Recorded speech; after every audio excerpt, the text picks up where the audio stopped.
మద్యం కుంభకోణం కేసులో తెలంగాణ నేతలకు ప్రమేయం ఉందా? నాటి ప్రభుత్వ పెద్దలు కూడా సహకరించారా? హైదరాబాద్లోనే స్కెచ్ వేశారా? ఏపీ మద్యం కుంభకోణానికి అక్కడే బీజం పడిందా? ఇప్పుడు ఇవే అందరిలో అనుమానాలు. ఏపీ మద్యం కుంభకోణం ప్రకంపనలు రేపుతోంది. జాతీయ స్థాయిలో కూడా చర్చ నడుస్తోంది. దాదాపు 3,500 కోట్ల రూపాయలను నేతలు కొల్లగొట్టారని ప్రత్యేక దర్యాప్తు బృందం తన ఛార్జ్ షీట్లో స్పష్టం చేసింది. ఇప్పటి వరకు ఈ కేసులో 12 మంది అరెస్ట్ అయ్యారు. ఎంపీ పెద్దిరెడ్డి మిథున్ రెడ్డి అరెస్టుతో మరింత సంచలనంగా మారింది మద్యం కుంభకోణం. అయితే తాజాగా శ్రవణ్ రావు అనే వ్యక్తిని ప్రత్యేక దర్యాప్తు బృందం విచారించింది. అయితే ఆయన తెలంగాణ ఫోన్ ట్యాపింగ్ కేసులో నిందితుడు కావడం గమనార్హం. అయితే ఇప్పుడు ఏపీ మద్యం కుంభకోణంలో తెలంగాణకు చెందిన శ్రవణ్ రావును విచారించటం మాత్రం ఈ కేసు కొత్త మలుపు తిరిగినట్టయింది. అయితే మద్యం కుంభకోణం కేసులో నిందితులకు దుబాయ్లో శ్రవణ్ రావు ఆశ్రయం కల్పించారన్నది ప్రధాన అభియోగం.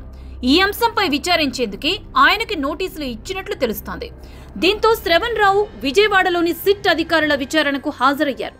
అయితే మద్యం కేసులో ప్రధాన నిందితుడిగా భావిస్తున్న రాజ్ కసిరెడ్డికి శ్రవణ్ రావు అత్యంత సన్నిహితుడని తెలుస్తోంది. మరోవైపు జాతీయ స్థాయిలో సంచలనం సృష్టించిన తెలంగాణ ఫోన్ ట్యాపింగ్ కేసులో శ్రవణ్ రావు కీలక నిందితుడిగా ఉన్నారు.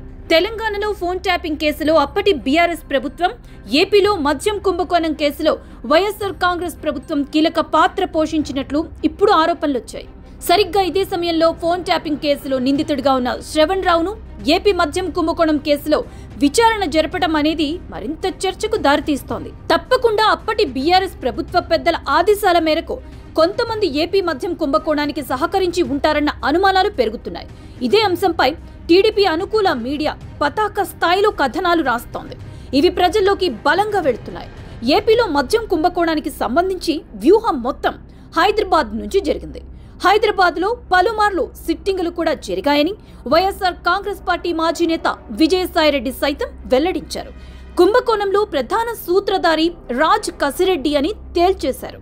ఇప్పుడు అదే రాజ్ కసిరెడ్డి సన్నిహితులపై దృష్టి పెట్టింది ప్రత్యేక దర్యాప్తు బృందం. అయితే సిట్ తన రెండో ఛార్జ్ షీట్లో తెలంగాణకు సంబంధించిన వ్యక్తుల ప్రమేయం గురించి ప్రస్తావించే అవకాశం ఉంది.